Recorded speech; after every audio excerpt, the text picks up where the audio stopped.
In the biting chill of Birmingham, Nathan Caldwell, a wealthy CEO, pushes his paralyzed daughter Sophie through a hospital's sterile halls, his hope crushed by elite doctors' empty promises.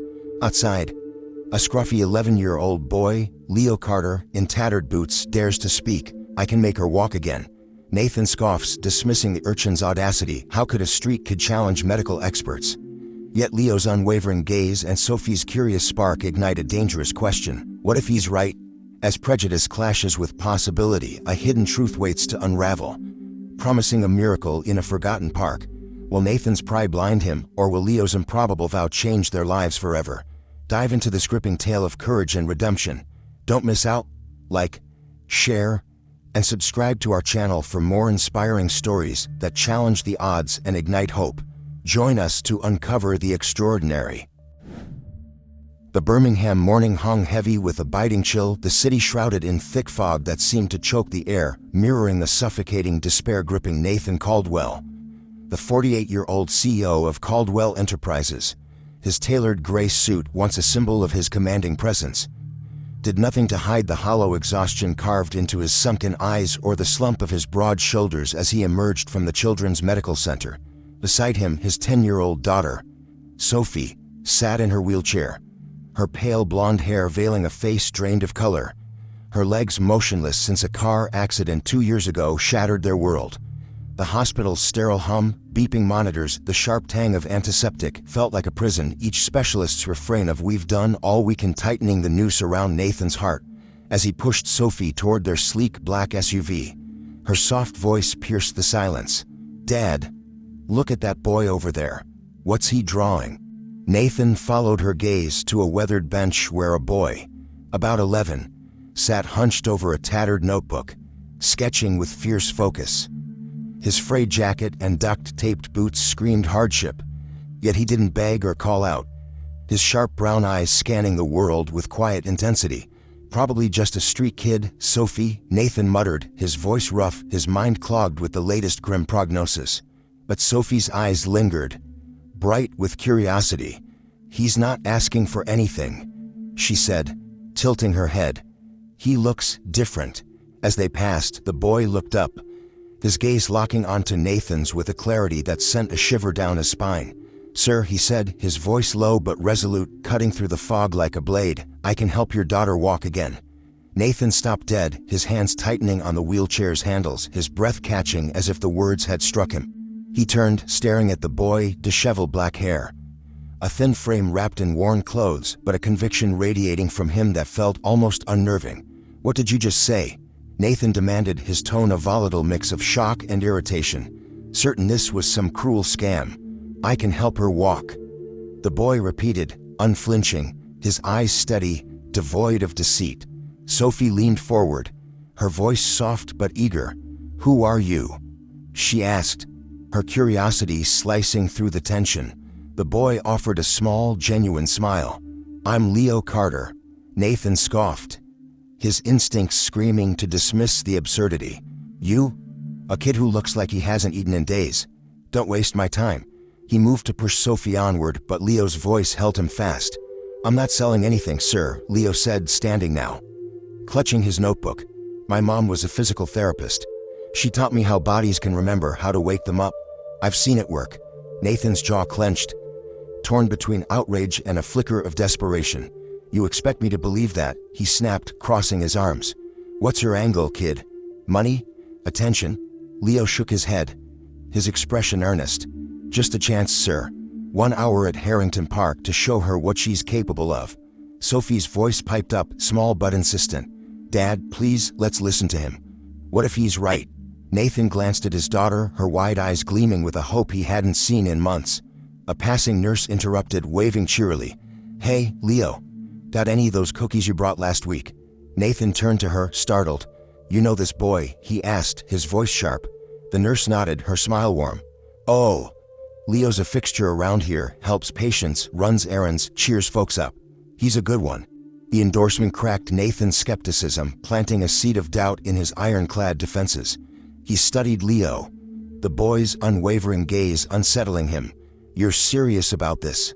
Nathan asked, almost to himself, his voice softer now, Leo nodded, his tone resolute. "Dead serious, sir. I don't promise miracles, but I promise to try." Nathan exhaled sharply, glancing at Sophie, whose hands clutched the armrests, her face alight with possibility. "What do you get out of this, kid?" He pressed, still wary. Leo's eyes softened, a shadow of loss flickering across them. "I get to do what my mom would have done," he said simply, against every rational instinct. Nathan felt a tug of something he hadn't felt in years. Hope. "Fine," he said gruffly, his voice tight. 1 hour, Harrington Park, tomorrow afternoon. But if this is a game, you're done." Leo's face broke into a relieved smile, a spark of gratitude in his eyes. "It's no game, sir. You'll see." As Nathan pushed Sophie toward the car, Leo's words clung to him, echoing relentlessly in his mind like a heartbeat. That night, unable to sleep, Nathan sat by Sophie's bedside, her small hand in his, haunted by the boy's promise. What if he's telling the truth? He whispered into the dark, the question gnawing at his core. By dawn, driven by a desperate flicker of faith, he knew he had to return it, unaware that this encounter with Leo Carter was the spark of a miracle waiting to unfold in the unlikeliest of places. The Birmingham fog had lifted by mid-morning, but a restless tension clung to Nathan Caldwell as he returned to the Children's Medical Center, his polished shoes clicking against the pavement with purpose. The words of Leo Carter, the 11-year-old boy who claimed he could help his daughter Sophie walk again, had burrowed into his mind. Refusing to let go despite his skepticism, Nathan, a 48-year-old CEO hardened by boardroom battles, wasn't one to chase whims. Yet something in Leo's unflinching gaze, a quiet, almost defiant sincerity, had cracked his defenses. Sophie, her wheelchair gliding smoothly beside him, broke the silence. "Do you think he'll be there, Dad?" she asked, her voice a mix of hope and nervousness, her fingers fidgeting with the blanket across her lap. Nathan's jaw tightened. "He'd better be," he said, his tone gruff but softer for her. "I don't know what this kid's deal is, but we'll hear him out." As they approached the hospital entrance, Nathan spotted Leo on the same weathered bench, his frayed jacket and duct-taped boots unchanged, his pencil dancing across the pages of his worn notebook. The boy looked up, sensing their approach, and stood, his small frame radiating a confidence that belied his ragged appearance. Nathan stopped a few feet away, crossing his arms. "All right, kid, you got my attention," he said, his voice low, edged with challenge. "You said you can help my daughter. Explain yourself now." Leo tucked his notebook under his arm, meeting Nathan's stare without flinching. "My mom was a healer of sorts," he said, his words measured. "She worked with people doctors gave up on. Folks with broken bodies, broken spirits. She taught me how to listen to what muscles and bones want to say." Nathan's eyes narrowed, his skepticism flaring. "You're what, 11? And you're telling me you learned some kind of miracle cure from your mom? Where is she anyway?" Leo's gaze dropped briefly, a shadow crossing his face. "She passed 2 years ago," he said quietly. "Cancer took her. I'm carrying on what she left me." Sophie leaned forward, her eyes wide with curiosity. "What did she teach you?"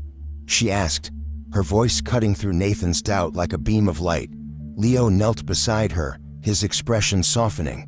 "She showed me how to wake up parts of you that are sleeping, Sophie. Your legs, they haven't forgotten how to move.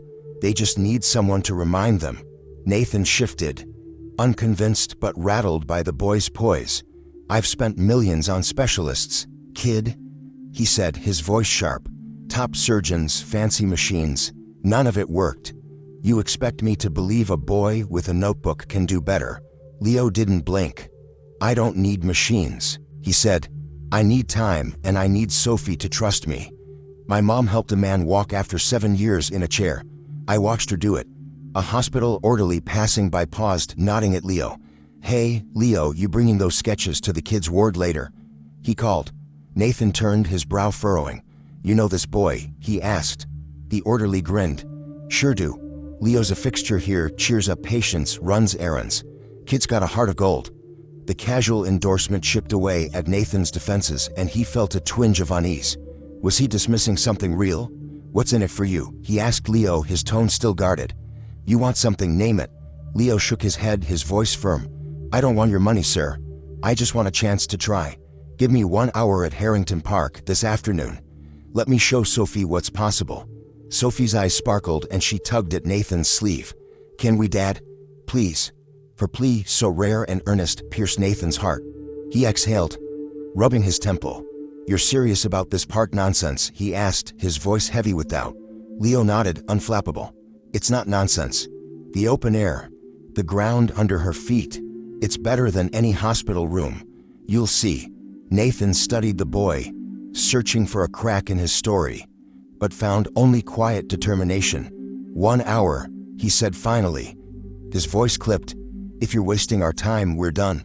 Leo's face lit up, a flicker of relief breaking through his calm. "I won't waste it," he said, then turned to Sophie. "You ready to try something new?" Sophie nodded, a shy smile spreading across her face. "Yeah, I think so." As they left to prepare, Nathan overheard a nurse chatting with the orderly. "That Leo's something else," she said. "Always helping. Never asks for anything." The words gnawed at Nathan, stirring a mix of curiosity and unease. He glanced back at Leo, who had returned to his sketching, his pencil moving with purpose.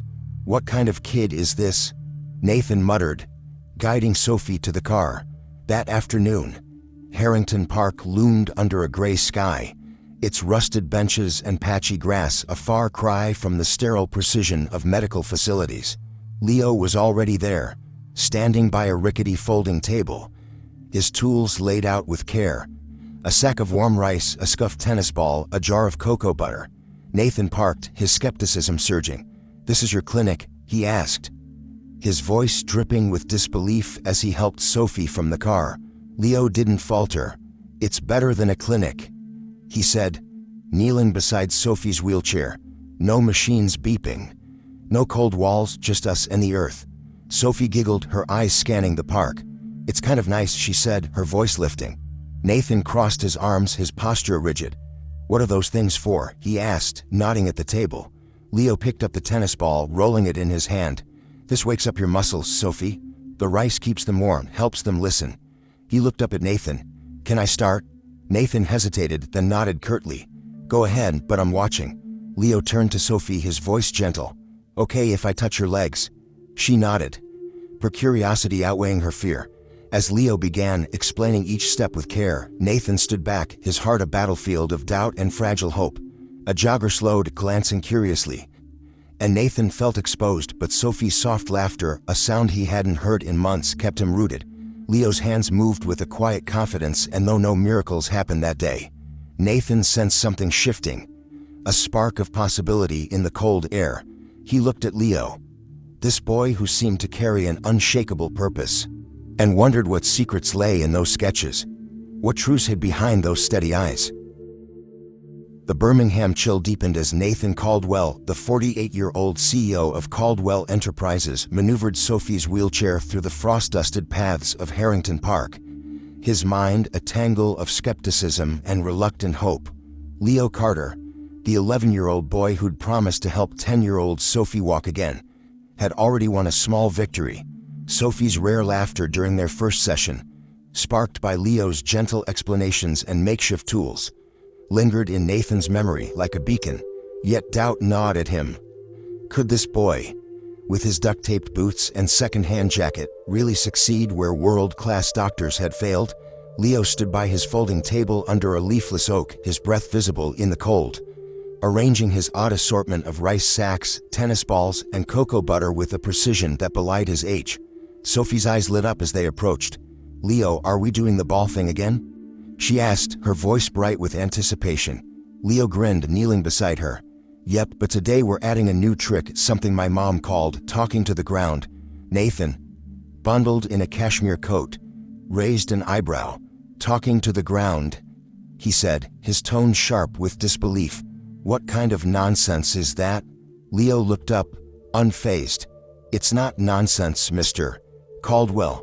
It's about feeling the earth under her feet, letting her legs remember what it's like to stand." Nathan crossed his arms, his jaw tight. "I've paid for the best therapies money can buy. You're telling me a park and a tennis ball can do better?"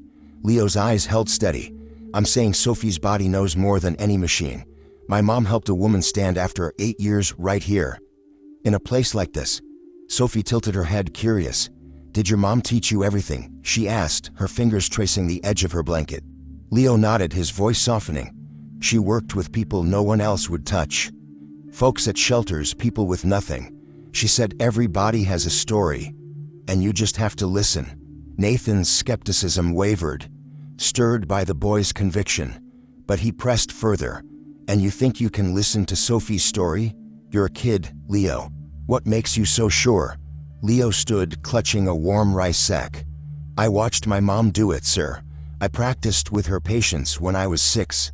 I'm sure because I've seen it. A jogger paused nearby, eyeing the scene, and Nathan felt a prickle of self-consciousness. People are staring, he muttered. Leo shrugged, unbothered. Let them. Sophie, ready to try? She nodded eagerly. Yeah, let's do it. Leo began, guiding Sophie's legs through gentle movements, his hands steady as he pressed the tennis ball against her calves, explaining how it woke up dormant muscles. Nathan watched, his arms loosening, struck by the tenderness in Leo's approach. Does it hurt? Leo asked Sophie, pausing. No, it's warm, she said, her smile whitening. Like my legs are waking up. Halfway through, a groundskeeper approached, his weathered face breaking into a grin. Leo, you at it again? He called. Nathan turned, startled. You know him? He asked. The man nodded. Kid's been coming here for years, helping folks. Drawing his pictures. Got a gift, that one? The words landed like a quiet blow, and Nathan's gaze shifted to Leo's notebook, left open on the table, revealing sketches of children running. Free and joyful. What's that? Nathan asked, pointing. Leo glanced over, his voice soft. What I want the world to be. Places where people like Sophie can move again. Sophie's eyes sparkled. Can I see more? She asked. Leo handed her the notebook and she flipped through, gasping. These are so good. Nathan, peering over her shoulder, felt a pang. Each sketch was a vision of hope, drawn by a boy who'd lost everything yet gave so freely. As the session continued, Leo shared more about his mother. She worked at a shelter, helped people who'd been told they were broken, he said, rubbing cocoa butter into Sophie's ankles. She'd say, no one's broken, just waiting to be heard. Sophie looked thoughtful. Am I waiting to be heard? She asked. Leo nodded. Your legs are talking. Sophie, we're just learning their language. Nathan, despite himself, felt drawn in. How long does this take? He asked, his voice less sharp. As long as it needs, Leo replied.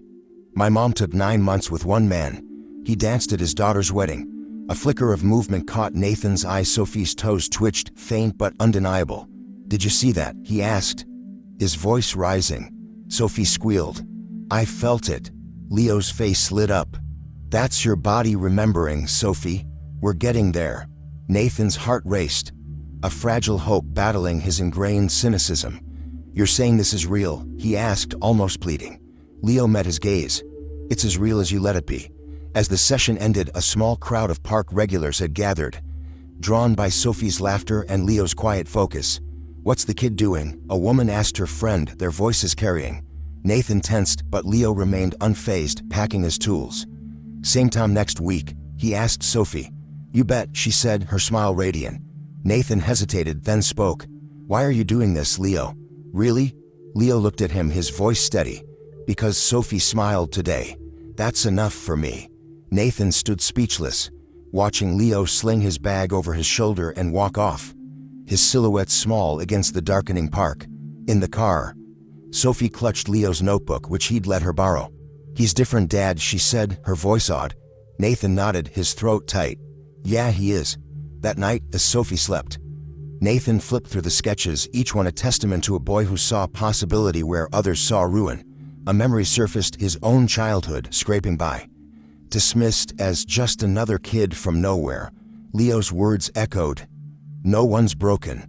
Nathan closed the notebook, resolve hardening. He didn't know if Leo could deliver a miracle, but for the first time in years, he felt something he'd forgotten. Belief, fragile but fierce, that Sophie might find her way back to the world Leo envisioned in his drawings.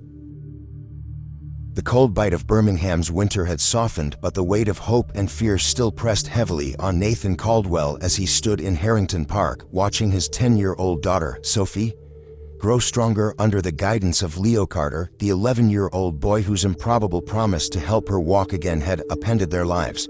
The park, Once a desolate stretch of rusting benches and yellowed grass, now hummed with purpose each Sunday, its air thick with the scent of damp earth and possibility. Leo's methods, simple tools like rice bags and tennis balls paired with unwavering patience, had sparked a miracle. Sophie had lifted both knees, a feat that left Nathan, the 48-year-old CEO of Caldwell Enterprises, trembling with awe. The moment haunted him, rendering boardroom deals and profit margins trivial. "How did you do it, Leo?" he'd asked one evening, his voice hoarse with wonder. Leo, in his frayed jacket, had shrugged, his dark eyes steady. "It's not me, Mr. Caldwell. It's Sophie. She's remembering." Driven to understand the boy who'd become their lifeline, Nathan dug into Leo's past, but found little. A mother gone, no family, a life pieced together on Birmingham's fringes. "He's like a ghost," Nathan muttered, frustrated yet compelled to act. At the park, Nathan's skepticism had melted. He arrived early, hauling blankets and water, even fumbling through Leo's exercises. "Am I messing this up, Leo?" he asked, chuckling as a tennis ball rolled away. "You're trying, sir," Leo replied, his smile warm. "That's what counts." One afternoon, Leo introduced a new challenge, looping a worn fabric strap around Sophie's legs. "This'll help you stand," he told her, kneeling beside her wheelchair. Sophie's eyes widened, a mix of excitement and nerves. "Stand? Like, really stand?" she asked, gripping the armrests. Leo nodded. "Your body's ready to try, are you?" Nathan's heart raced, doubt creeping in. "Is this safe?" he asked, his voice tight. Leo met his gaze. "It's not about safe, sir. It's about trust. She can do this." Sophie took a deep breath, her voice small but fierce. "I want to try, Dad." With Leo's steady hands and Nathan's support, Sophie strained, her face flushed with effort.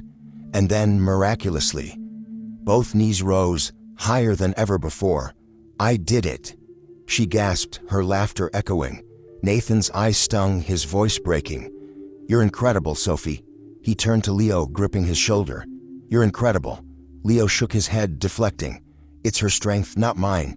The breakthrough shifted something deeper in Nathan. That evening, as the park emptied, he sat Leo down on a bench, the boy's duct-taped boots swinging slightly. "Leo, where do you go at night?" Nathan asked, his tone gentle but urgent. Leo hesitated, his fingers tracing the edge of his notebook. "Around," he said vaguely. "I manage." Nathan's chest tightened, picturing the boy alone in the city's shadows. "That's not good enough," he said firmly. "Come live with us. You need a home, and we need you." Leo's eyes widened, a flicker of fear crossing his face. "Live with you? What'll people say? A kid like me in your big house?" Nathan leaned closer, his voice resolute. "They'll say what they want, Leo. I say you're family. You've given us everything. Let us give you this." Sophie, listening nearby, chimed in, her voice bright. "Please, Leo. It'll be fun. You can show me your drawings." Leo's throat bobbed, his eyes glistening. "You mean it?" he asked, almost a whisper. Nathan nodded. "More than anything." After a long pause, Leo nodded, a shy smile breaking through. "Okay, I'll try." Days later, Leo moved into the Caldwell's sprawling home, his few belongings, a notebook, a photo of his mother dwarfed by the guest room's grandeur. "This is all mine?" he asked, touching the soft bed, his voice tinged with disbelief. Sophie wheeled in, grinning. "Yep, and you're stuck with me now." Leo laughed, a sound Nathan realized he rarely heard. At the park, Sophie's progress accelerated. She stood for seconds at a time, her determination fierce. "I'm gonna walk, Leo," she declared, her eyes blazing. "I know you will," he replied, adjusting the strap. But the park was no longer just their haven. A nurse from the hospital, spotting Sophie's progress, had spread the word, and soon families arrived, their children in wheelchairs or braces, their parents' eyes brimming with desperate hope. "Can you help my son?" a mother asked, clutching Leo's arm. Leo glanced at Nathan, uncertain. "I don't know if I can do this for everyone," he admitted, his voice small. Nathan knelt beside him. "You don't have to do it alone, Leo. Start with one like you did with Sophie." Leo nodded, turning to the boy. "What's your name?" he asked, his voice steadying. "Let's see what you can do." By the next Sunday, the park buzzed with new faces, parents, children, even a pastor hauling folding chairs. A local diner sent sandwiches, and a teacher printed flyers. "What's happening here?" Nathan asked, marveling at the growing crowd. Leo smiled, his notebook tucked under his arm. "It's what Mom wanted. A place where people help each other." Nathan watched, awestruck, as Leo taught a small girl to move her fingers, her mother weeping quietly. Sophie, watching from her chair, whispered, "He's like a superhero, Dad." Nathan's throat tightened. "He's more than that, Sophie." The park, once a forgotten relic, was transforming into a beacon of hope. And Leo, the boy with nothing, was its beating heart. Nathan knew this was only the beginning. A community was rising, and with it a chance to rewrite countless stories, starting with their own. The ninth Sunday at Harrington Park in Birmingham dawned with a rare warmth, the winter chill giving way to a golden sunlight that bathed the once forsaken expanse of yellowed grass and rusted benches, now alive with the hum of a burgeoning community drawn by the quiet miracle of Leo Carter, the 11-year-old boy whose promise to help 10-year-old Sophie Caldwell walk again had ignited a movement. The park buzzed with families, their children in wheelchairs or braces, parents clutching hope as tightly as their coats, joined by locals, pastors with chairs, a diner owner with trays of pastries, transforming the desolate space into a sanctuary of possibility. Nathan Caldwell, the 48-year-old CEO whose despair had thawed under Leo's steady guidance, stood among them, his tailored coat out of place amid the crowd's worn jackets, his eyes fixed on Sophie, whose small victories, lifting knees, standing briefly, had redefined their world. Today felt different, the air charged with anticipation as if the park itself held its breath. Leo, in his frayed jacket, knelt beside Sophie's wheelchair, his duct-taped boots scuffed from weeks of work. "Ready to try something big, Sophie?" he asked, his voice steady but warm, his dark eyes searching hers. Sophie gripped the armrests, her blonde hair catching the light, her voice trembling with resolve. "Standing? Like, all the way up?" Leo nodded, a smile breaking through. "All the way. Your body's been practicing. You've got this." Nathan's heart pounded, a knot of fear and hope tightening in his chest. "You sure she's ready, Leo?" he asked, his voice low, hands clenched. Leo met his gaze, unwavering. "She's stronger than you know, Mr. Caldwell. Trust her." The crowd hushed, sensing the weight of the moment as Leo and Nathan positioned themselves on either side of Sophie, their hands gentle but firm. "On three," Leo said, his voice a calm anchor. 1, 2, 3. Sophie's face contorted with effort, her thin legs trembling as she rose, inch by inch, until she stood, wobbling but upright, her eyes wide with shock. A gasp rippled through the crowd, followed by silence, then a thunderous cheer. "I'm standing," Sophie cried, her voice breaking with joy.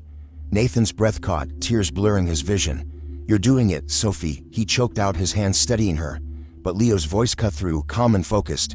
"You can do more, Sophie. Take a step." Sophie's eyes locked on his, fear flickering. "A step? What if I fall?" she whispered. Leo's smile was soft but fierce. "Then we try again. You're not alone."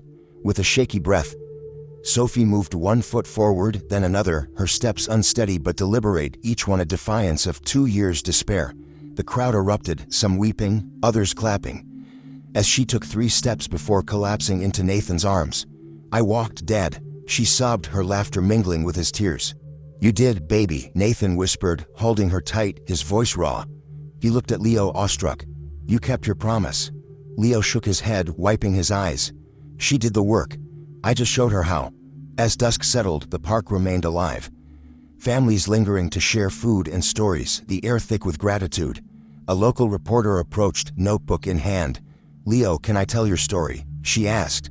Leo glanced at Nathan, uncertain. "Not about me," he said quietly. "About Sophie, about these kids. They're the strong ones." Nathan nodded, his voice firm. "Tell it. But make sure they know who started this."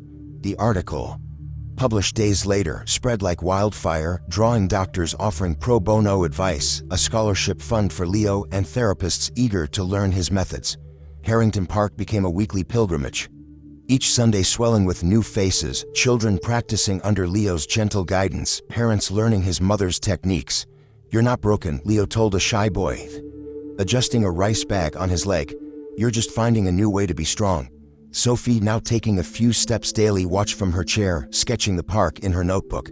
"Leo, you're helping so many kids," she said, handing him a drawing of a vibrant park filled with laughter. "This is for you." Leo's eyes glistened, clutching the paper. "Thanks, Sophie. This is what Mom dreamed of."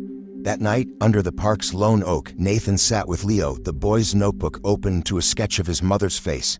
"You changed everything, Leo," Nathan said, his voice thick. "Not hospitals, not my money, you. How do I thank you?" Leo looked up, his voice soft but certain. "You gave me a home, Mr. Caldwell. And Sophie's walking. That's enough." Nathan's throat tightened, his hand resting on Leo's shoulder. "Your mom would be proud. She's watching, you know." Leo smiled, gazing at the stars. "I feel her sometimes." Sophie wheeled over, her voice bright. "Leo, you're my hero." He laughed, ruffling her hair. "You're mine, kid." Nathan watched them, the park alive around them, and realized this was no longer just about Sophie's steps. It was a movement born from a boy with nothing but a heart full of purpose. A mother approached, her son beaming after moving his fingers. "Thank you, Leo," she said, her voice breaking. "You've given us hope." Leo nodded, his voice steady. "Just keep trying. That's all it takes." As the crowd thinned, Nathan caught a glimpse of a new family arriving, their eyes searching for the boy in the frayed jacket. Leo was already moving toward them, his notebook tucked away, ready to start again. Nathan knew this park, this community, this miracle would endure, a testament to the power of those who, like Leo, carried no title but changed the world with every step they inspired. The story of Leo Carter and Sophie Caldwell at Harrington Park teaches profound lessons about resilience, compassion, and the power of seeing beyond appearances.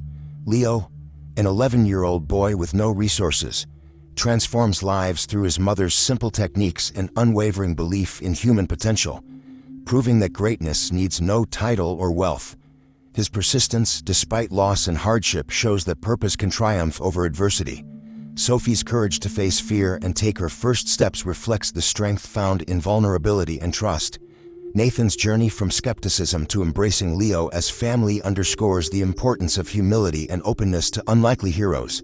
The community that blossoms in the park highlights how small acts of kindness can spark collective hope, turning a neglected space into a beacon of healing. This tale reminds us to look past labels, value every individual's potential, and act with empathy to uplift others, creating ripples of change. Like, share, and subscribe to our channel to catch more inspiring stories that uncover hidden heroes and transformative journeys. Join us to spread hope and celebrate the power of compassion.